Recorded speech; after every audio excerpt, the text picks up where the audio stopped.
जामनगर गांव एक बहुत ही खुशहाल गांव है। यहाँ पर सभी लोगों के पास अपना अपना काम है और इसी गांव में एक मोची रहता है।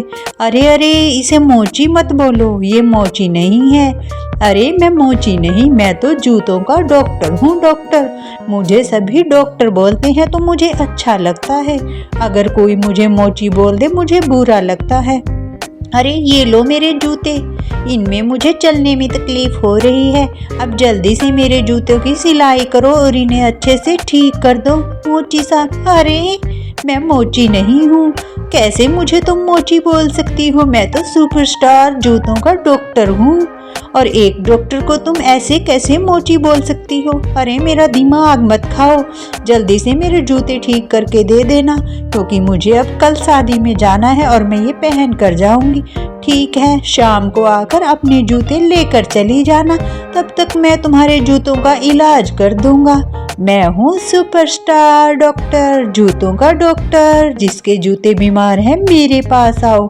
एक शाम वो जूते पॉलिश कर रहा होता है, तभी उसके पास यमराज आते हैं। हा हा हा, अब तुम्हारा समय आ गया है, अब तुम्हें मरना होगा और मेरे साथ चलना होगा। और बेचारा जूतों का डॉक्टर चिंतित हो जाता है और अब मन ही मन सोचता है कि अरे ये यमराज तो मुझे लेकर ही जाएगा, पर मुझे अभी नहीं मरना है।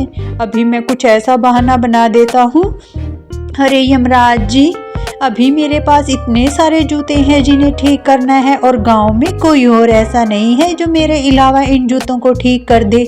अभी आप ऐसा करें, जब तक मैं इन जूतों को ठीक करता हूँ तब तक आप मुझे ना मारें और ना ही मेरी जान लें, वरना ये गांव के लोग बेचारे नंगे पैर फिरेंगे। ठीक है भाई, जब तक तुम ये सारे जूते ठीक नहीं कर देते मैं तुम्हें कुछ समय देता हूँ। और वो उन जूतों को ठीक करने लग जाता है। उसे अपने घर की याद आती है और इधर दूसरी तरफ उसकी जो पत्नी होती है वो घर का कूड़ा लेकर जा रही होती है और देखती है कि सड़क पर लोगों ने कूड़ा डाला हुआ है। जब वो कूड़ा डालकर वापस आती है तो एक सेब से टकराकर गिर जाती है। अरे माँ, ये कैसे गिर गई? अरे ये क्या, मैं तो सेब से टकराकर गिर गई। इतना सुंदर सेब, अरे वाह इतना सुंदर सेब है। अरे नहीं, मुझे मत खाओ, मुझे छोड़ दो, मेरी जान बख्श दो, मुझे मत खाओ। अरे ये कैसी आवाज आ रही है? क्या इस सेब से आवाज आ रही है? अरे नहीं, ये तो मुझे वैसे ही वहम हुआ है। चलो, अब इतने सुंदर और स्वादिष्ट सेब को भला कोई कैसे छोड़ सकता है? और वो सेब को खा जाती है और उसे सेब बहुत ही अच्छा लगता है। और दूसरी तरफ उसका पति अब सारे जूते ठीक कर देता है तो यमराज कहता है कि अरे चलो, तुमने सभी जूतों को ठीक कर दिया है। अरे अभी तो मैंने सिर्फ यहाँ पर जूतों को ठीक किया है, अभी तो मेरे घर पर कुछ और भी जूते रखे हुए हैं, मुझे वो भी ठीक करने हैं। मैं अब थोड़ी देर में उन्हें लेकर आता हूँ। अरे मैंने तुम्हें थोड़ा समय दिया था, इसका मतलब ये नहीं कि तुम बार बार बहाना बनाओगे। ठीक है, जल्दी ठीक करो। और वो अपना बैग उठाता है और वहाँ से भाग जाता है। रात के समय जब वो देखता है कि उसकी पत्नी बिस्तर पर लेटी हुई है। अरे मुझे बचाओ, मेरे पेट में जोर का दर्द हो रहा है, कोई तो बचाओ, मैं तो मरने वाली हूँ, ये दर्द मुझे बहुत परेशान कर रहा है। अरे क्यों इतनी चिंता कर रही हो? मैं अभी कुछ न कुछ इंतजाम करता हूँ, तुम डरो मत, मैं तुम्हारे पेट के दर्द का इलाज करवाता हूँ। और वो दोनों पति पत्नी एक दूसरे से बात कर रहे होते हैं, तभी उन्हें कुछ आवाज़ सुनाई देती है और जैसे ही वो मोची पीछे देखता है तो यमराज उसके घर पर आ गया है। अरे मैं तुम्हें लेने आया हूँ, क्या तुमने सभी जूते ठीक कर दिए? अरे यमराज, अब आप ही मेरी मदद कर सकते हैं। देखो मेरी पत्नी बीमार है, इसके पेट में जोर का दर्द हो रहा है और इस समय मेरे पास मदद के लिए कोई भी नहीं है। क्या कहा? मैं तुम्हारी मदद करूं? चलो ठीक है, मैं तुम्हारी मदद करता हूं। और वो उसकी पत्नी को एक चटाई पर लेटाकर उन दोनों को उड़ता हुआ अस्पताल में लेकर चला जाता है। और जैसे ही वो अस्पताल पहुंचते हैं तो डॉक्टर उसकी पत्नी की जांच करता है और मोची पूछता है कि अरे डॉक्टर साहब, कोई खतरे वाली बात तो नहीं है क्या? मेरी पत्नी को कोई ज़्यादा बड़ी गंभीर बीमारी तो नहीं है? अरे डरो मत डॉक्टर साहब, आपकी पत्नी तो एक खुशी लेकर आई है, आपके घर खुशियां आने वाली हैं। क्या? मेरे घर खुशियाँ आने वाली हैं, मैं पिता बनने वाला हूँ, अरे वाह मैं बहुत खुश हूँ। और तभी वो जाकर अपनी पत्नी को सारी खबर सुनाता है कि हमारे घर में खुशी आने वाली है, तुम माँ बनने वाली हो। वो भी बहुत खुश होती है। और इसी तरह जब रात के समय वो घर से बाहर निकलता है तो वहाँ पर यमराज होता है। यमराज कहता है कि चलो अब तुम्हारी पत्नी भी ठीक हो गई है, अब तुम्हें मेरे साथ जाना होगा। अरे यमराज, आपने मुझे इतना समय तो दे दिया, लेकिन तुम तो जानते हो कि मेरी पत्नी माँ बनने वाली है और मैं चाहता हूँ कि मेरा बेटा या बेटी जो भी हो मैं उसे देखकर मरूं। क्या तुम एक मरने वाले की इच्छा को भी पूरा नहीं करोगे? अरे क्या कह रहे हो, मैं तुम्हें इतना ज़्यादा समय कैसे दे सकता हूँ? अरे यमराज, मैं तुमसे भीख मांगता हूँ, सिर्फ जब तक मेरा बच्चा नहीं हो जाता तब तक ही तुम मुझे मोहलत दे, तो उसके बाद मैं खुद तुम्हारे साथ चलूँगा। और यमराज वहाँ से चले जाते हैं। इसी तरह कुछ महीने बीतने के बाद उसकी पत्नी का पेट दिखने लगता है। अरे मुझे तो बहुत भूख लग रही है। बेटा, क्या तुम्हें भी बहुत भूख लग रही है? अब चिंता मत करो, अभी तुम्हारे पिताजी आने वाले हैं। और तभी मोची, उसका पति, उसके लिए बहुत सारे फल फ्रूट लेकर आया है। अरे देखो, मैं तुम्हारे लिए कितने सारे फ्रूट लेकर आया हूँ। अब से तुम्हें दिन में 2 या 3 बार फ्रूट खाने होंगे ताकि हमारा बच्चा एक हेल्दी बच्चा पैदा हो। और फिर मैं अपने बच्चे के साथ अपनी दुकान पर जाया करूँगा। वो इसी तरह हंसी ठिठोली करते हैं। और 9 महीने बाद उसकी पत्नी के अचानक से रात के समय पेट में दर्द होने लगता है। अरे मेरे पेट में बहुत तेज दर्द हो रहा है, कोई मुझे बचाओ। अरे ये दर्द तो मेरी जान ही ले लेगा। अरे पति, कहाँ हो तुम? पतिदेव, मुझे बचाओ। अरे तुम चिंता न करो, मैं अभी तुम्हें अस्पताल ले जाने के लिए कुछ इंतजाम करता हूँ। और वो घर से बाहर आता है।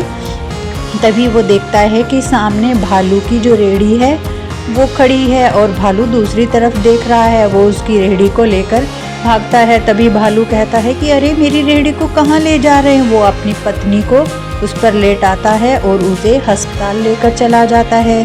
और जैसे ही हॉस्पिटल पहुँचते हैं, उसकी पत्नी एक बच्चे को जन्म देती है। और डॉक्टर बोलता है, अरे ये कैसा चमत्कार है, एक लोमड़ी एक चीते के बच्चे को जन्म दिया।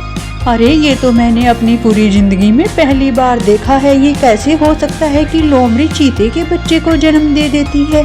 और डॉक्टर के ऐसा सुनते ही नर्स आती है और वो भी देखकर हैरान रह जाती है। और इधर बेचारा मोची, वो भी परेशान है। अरे क्या कह रहे हो, ये मेरा बच्चा है?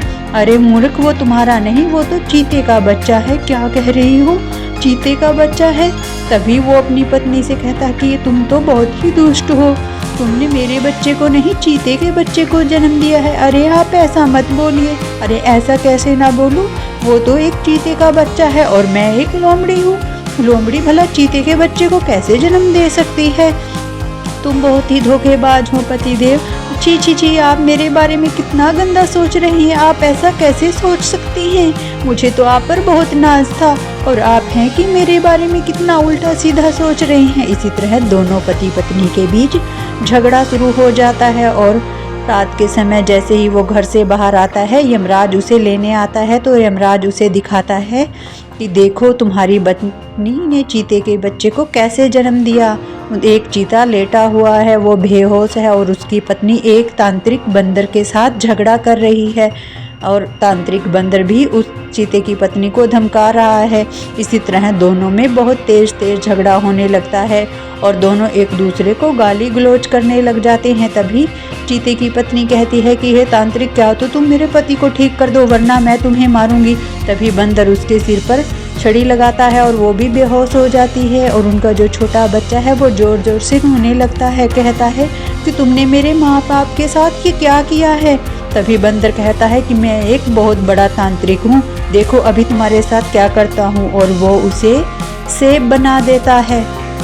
जानते हो एक बड़े तांत्रिक के साथ उलझने का क्या नतीजा हो सकता है? ये देखो कैसे इसे सेब बना दिया। और वो सारी समस्या बेचारा समझ जाता है। और यमराज कहता है कि तुम्हारी पत्नी ने उस सेब को उठाया और उस सेब को खा लिया, और उस सेब को खाने के कारण ही तुम्हारी पत्नी ने अब ये लोमड़ी के बच्चे को जन्म देने की बजाय चीते के बच्चे को जन्म दिया है। अब तो तुम्हें कोई समस्या नहीं है, अब तो तुम्हें सारी बात समझ में आ गई है। अब तुम्हें मेरे साथ चलना होगा।